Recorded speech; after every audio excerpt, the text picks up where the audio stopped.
Saurabh Shukla as well. Saurabh, what does it take? Let's just expand on this a little bit.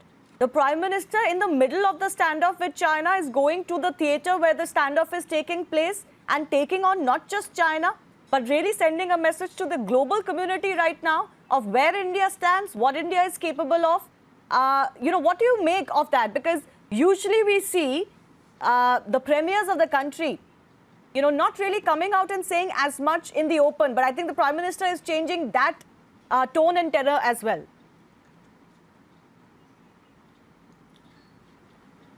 I'll tell you, he's etching out a new paradigm for not only China-India relations, but also establishing India's leadership position yet again. I'll tell you why.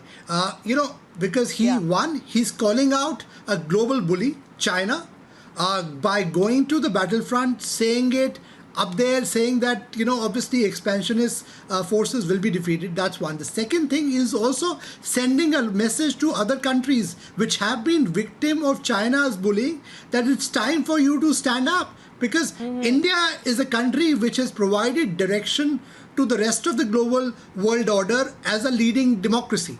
Today, at a time of a crisis, whether be it COVID or be it taking on China, he's setting a new direction where others should follow India as well. And India can actually lead this alliance at a global level, be it at multilateral level at the UN, also at the military and strategic level. That's the reason why you have the support forthcoming of countries who are friendly, because they know that this is a new Indian strategy where India will not shy away from even military action to deter China. And China needs that. It needs to realize, because Chinese were testing waters. They thought that they will come into Indian territory when the world was waging the... And it can have a domino effect. Not that other countries were not already quite fed up with China, but I think given that India is a direct neighbor currently with China and has stood up the way it has, now other countries will also feel emboldened.